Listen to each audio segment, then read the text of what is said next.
Sophomore forward Alex Petan and sophomore goaltender Phoenix Copley. We'll start with a opening statement from Coach Pearson, then we'll get to questions for the student athletes.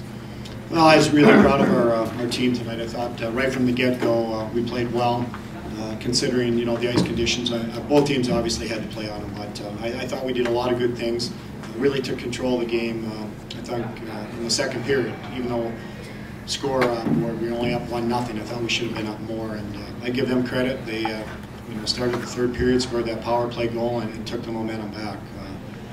But overall, I was really proud and happy with how our team played. All right, we'll go with questions for the student athletes, please.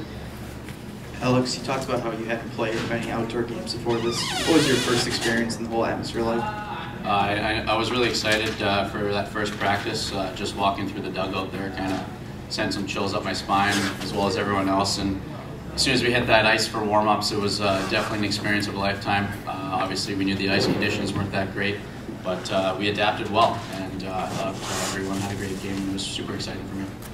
That was the other part. You talked about having to simplify the game. Did you guys execute that as you intended to? Absolutely, yeah. I mean, we really talked about underhandling the puck, and I thought from the defense up to the forwards, we all did that. Didn't really fool around with it too much, and kept it simple, and it worked for us.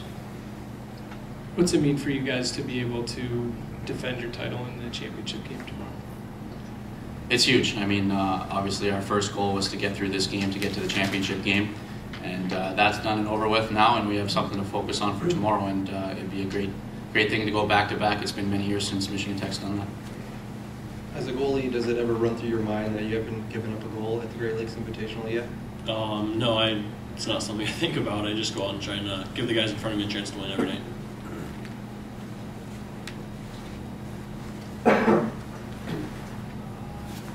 Ryan, how do you approach that shootout? Do you have a move in mind, or you just kind of improvise on the fly there? I just approached it kind of looking at the previous shooters, what happened. I saw that the goalie came out pretty far, so it's pretty tough to get a shot off, so I knew that I had to put a deke on, and luckily it worked out for us.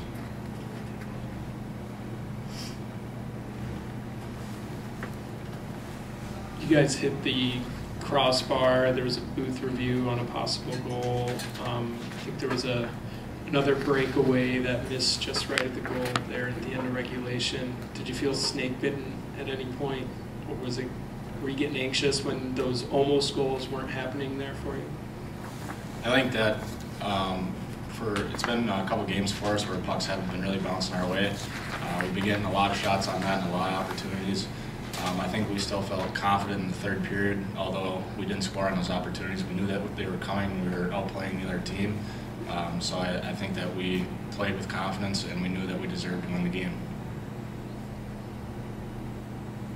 Other questions for the student athletes? This one for Phoenix. Obviously, we've mentioned about the ice and it being not as smooth as you normally would like, but sight lines, were there any difficulty dealing with that, with the different type of sight lines that you'd have in the background for shots? At the beginning, when the sun was coming up, or going down, I guess that was a little difficult. But other than that, it was really nothing too bothersome. You won't have that problem tomorrow. Anything else, guys? All right, we'll allow the student athletes to head out. Let's go back to the locker room. Questions for Coach?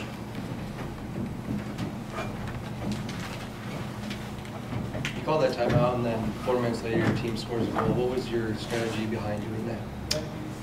Not much strategy behind it, really. We just had a line that got trapped out for a long shift, and I just wanted to make sure when you take a timeout like that, unlike the NHL, you can actually change your line. So it's just basically to get that line that was on the ice off the ice. That was really all it was for, so not a lot of strategy.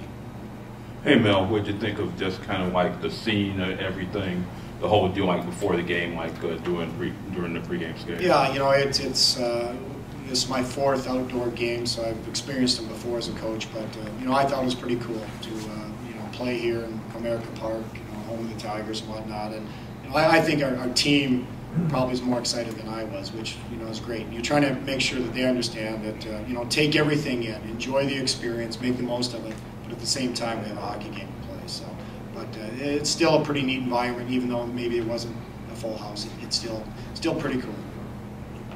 Talked about after the Bowling Green game how you wanted to get some more greasy goals. Did you accomplish that tonight?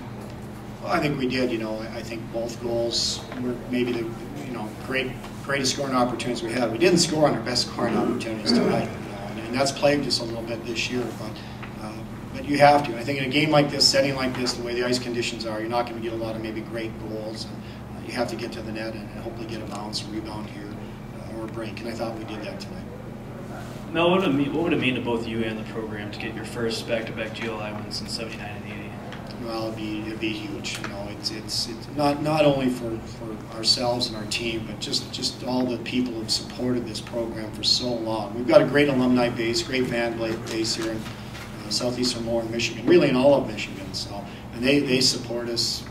I've been to this tournament, I think, 33 years, and I've always noticed the Tech fans, and I think it would be huge for them and huge for everybody back in the Copper Country who really supported us over the lean years.